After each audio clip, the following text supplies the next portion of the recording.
Alas 5:30 ng madaling araw, ay abala na sa pagre-repack ang mga manggagawa ng mga putong polo. Kaagad din itong inilalagay sa pulang van, kasama ang iba pang kakanin. Ang mismong asawa ni Mang Delfin na si Aling Gina ang naghahatid papuntang Polo Market.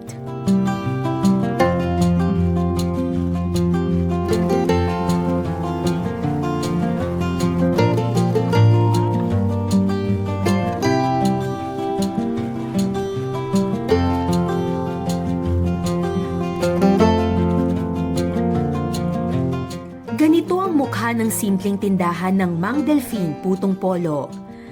Karaniwang dinarayo ito ng mga lokal upang makasama at mahihain bilang kanilang almusal sa tahanan o sa trabaho.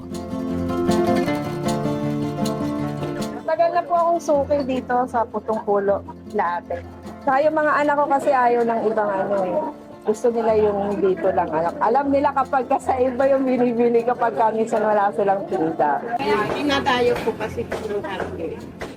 Yung matikman ko once, bumili ako. Kasi talaga namang malaki. At masarap. So, tapat siya sa lasa. Oo. Yung presyo niya tapat sa lasa niya. Masarap. Tsaka mura. Afford na kahit sino.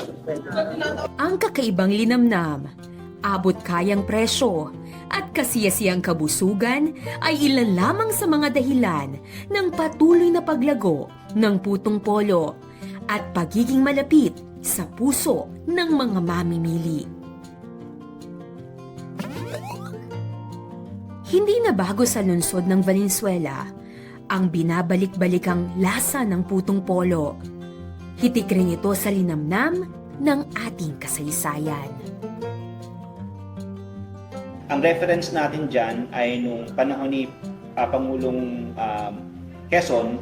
So nagkaroon din yung parang ngayon ay one town, one product, no, na mga fair, exposition, at nagkaroon siya ng distinct na pagkakakilala dahil sa kanyang itsura o maaring sa lasa, no, na nakilala yung bayan dahil dun sa puto ng polo, so Putong Polo.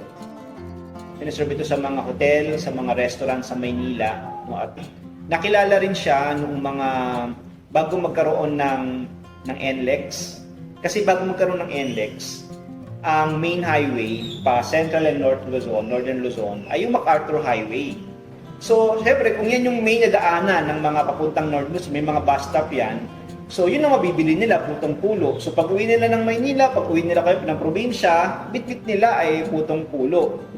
Nung panahon na yon, malaki yung demand for Putong Pulo. At ang nagpo-promote ay yung mismong mga taong naglalakbay, nagbabiyahe.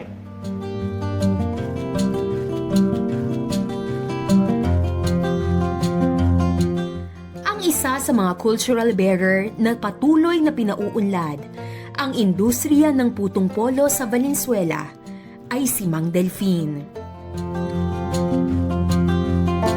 Ang tagumpay ni Mang Delfin ay bunga ng 4 na henerasyon ng matyagang pagtatrabaho at pagpapaunlad sa tamang timpla na pinupukaw ang panlasa ng mga mamimili.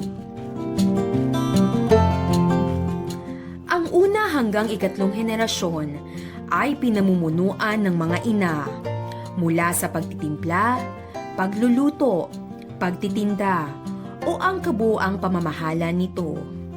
Samantala, si Mang Delfin naman ang pangunahing nagpapatakbo ng kanilang negosyo. Kasi nung naabutan ko na nagagawa ng putong pulo, nung mga lola ko nagsimula ng mga 1930s mahigit yung lola ko. As a tradition lang kasi na marami dito na mga palayan dito sa Valenzuela.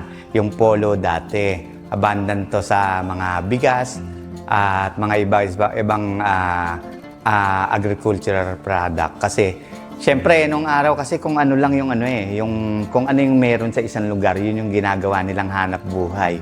Nagawa sila ng mga kakanin. 3 pamilya yung original na nagagawa niyan. Sa kaalaman ko, ginagawa lang nila yung paggagawa ng kakanin para buhayin lang yung pamilya nila. Yan yung pamilya namin, yung pamilya Gutierrez, yung pamilya Nieva, yung pamilya ni Aling Juana. Yan yung 3 na mga nagagawa ng putong pulo.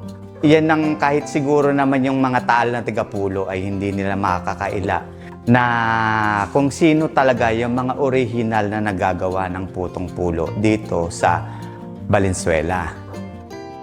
Matalas pa sa memorya ni Nanay Benny kung paano niya natutuhan ang pagluluto ng isang masarap na putong polo. Yung pamana sa akin ng biyanang ko yan. Hindi niya tinuro sa amin ang kanilang puto. Ako ang nag-try para makuha ko ang mga panlasa ng puto nila. Tinatanong ko doon sa mga katulong niya kung paano ginagawa. Sabi ko, wag silang mahiya dahil hanap buhay yan. Ang tingin lang nila ay puto yan. Pero hindi naman nakakaya ipag-ano sa kanila dahil magandang negosyo.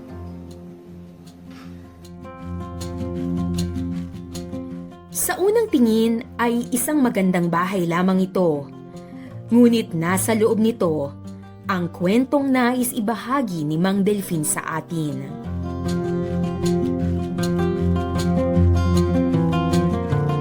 Alas 5 pa lamang ng hapon ay nagtatrabaho na sila upang makalikha ng 4,000 putong polo sa mga karaniwang araw. Kapag mga espesyal na okasyon, tulad ng Araw ng Mga Patay, Pasko at Bagong Taon, ay umaabot sa 4,200 na kayumangging putong polo at 1,400 naman sa puti.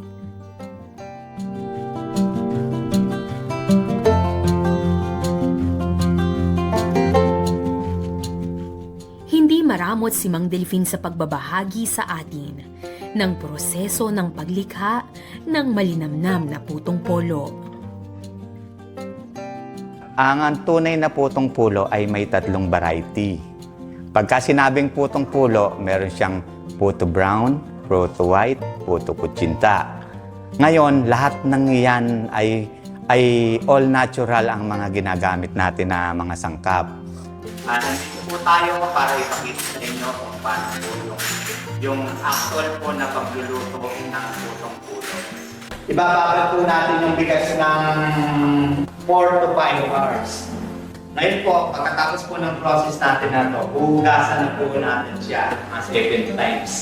Ngayon po, nandito na po tayo, i-grind na po natin yung bigas sa modernong paraan. Sa kabila ng makabagong teknolohiyang ginagamit nila, ay hindi pa rin nawawala ang tradisyonal na pamamaraan tulad ng paggamit ng banga upang maisagawa ang proseso ng fermentation. Pinapanatili nito ang tamang temperatura at hangin na nagbibigay buhay sa mga sangkap, lasa at aroma. Ang gagawin natin, ilalagay lang natin ang asukal natin dyan sa mixture natin, baking powder para siya malasa. Ang pamulay po natin na ginagamit natin sa susunod ay yung sweet para po aayos cancer po tayo.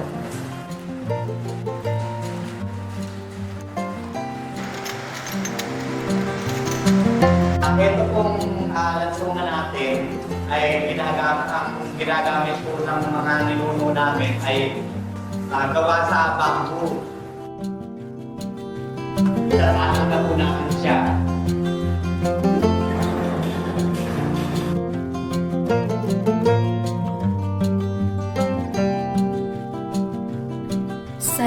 ang amoy na malalanghap kapag hinango na ang mga ito dahil dekalidad ang mga sangkap na ginagamit. Masinsin ang paglikha nito na nangangailangan ng paghihintay ng tamang oras at paglalaan ng pagmamahal upang makuha ang tamang lasa at lambot na hinahanap-hanap ng bawat mamimili. Higit sa lahat, ito ay ligtas sa bawat mamimili. Kailangan kasi ngayon, sa dami ng mga bakterya, maraming sakit na dumarating sa atin ngayon, kailangan natin yung science eh. Sa pagsunod mo kasi doon sa ibinigay ng DOST na guidelines sa good manufacturing process, nandoon lahat ng mga kailangan mong gawin na para makasigurado ka na yung produkto na ginagawa mo ay lalabas na mataas yung quality. Katulad ng putong polo na mula sa premium na bigas hanggang sa ito ay maging malambot na kakanin, ay hindi rin naging madali ang pinagdaanan ni Mang Delfin upang mapanatiling buhay ang industriyang ito. Unang-una ko pagsisimula, problema ko yung puhunan dahil medyo malaki rin yung puhunan eh. Kailangan lang kasi dyan, masusulunskinan mo. Yung problema mo doon sa puhunan, kailangan lang sa negosyante, may trust sa'yo yung trader. Ang sikreto upang mapagtagumpayan ang mga hamong ito ay ang nag-aalab na puso sa paglikha ng isang masarap na putong polo. Lahat kasi ng ginagawa mo, kunyari sa pagluluto ng punanan natin ng putong pulo, kung wala kang passion, basta mo na lang hahaluin yung mixture mo. Hindi mo kukunin yung tamang consistency. Yung labor of love na tinatawag, sa tagal nga kasi ng proseso ng paggagawa mo, kailangan mahal mo yung ginagawa mo. Mahal mo kung ano yung niluluto mo at alam mo kung ano yung ginagawa mo. Dahil sa pagtaas ng presyo ay gumawa rin sila ng paraan upang hindi masayang ang produkto.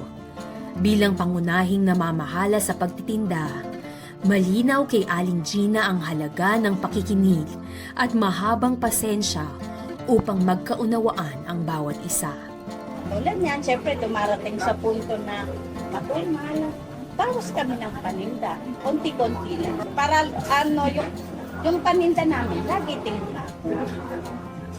Tinuturuan din ni Aling Gina ang kanyang mga kapwa tindera na laging itanim sa isip ang bawat gagawin upang maging maayos ang pagtatrabaho.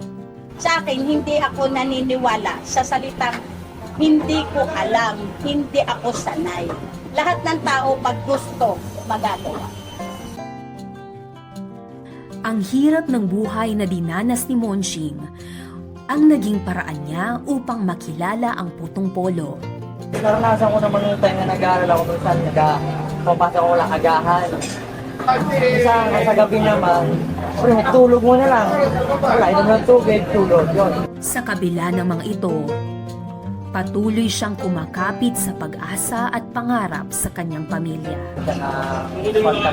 Kasi yun lang ang bukod sa aming napamana sa kanya kasi wala naman sa kanya. Yun na pag-aaral talaga. Kasi madadala niyo kahit saan yun, hindi mananakaw sa'yo. Ang paghihirap ng angka ni Mang Delfin ay nagbunga rin ng isang matamis at masarap na tagumpay, hindi lamang para sa kanyang negosyo, kundi tumatagos din ang pagpapala sa ibang tao. Hanggat may bumibili ng putong pulo, may gagawa ng putong pulo. At habang may gumagawa ng putong pulo, buhay ang putong pulo. Patuloy na magiging buhay at kasama ang putong polo sa ating mga hapagkainan, trabaho at sa iba pang pagkakataon kung patuloy rin tayong bumibili at binabahagi ang linamnam nito sa bawat isa. At ito ang Kwentong Puto.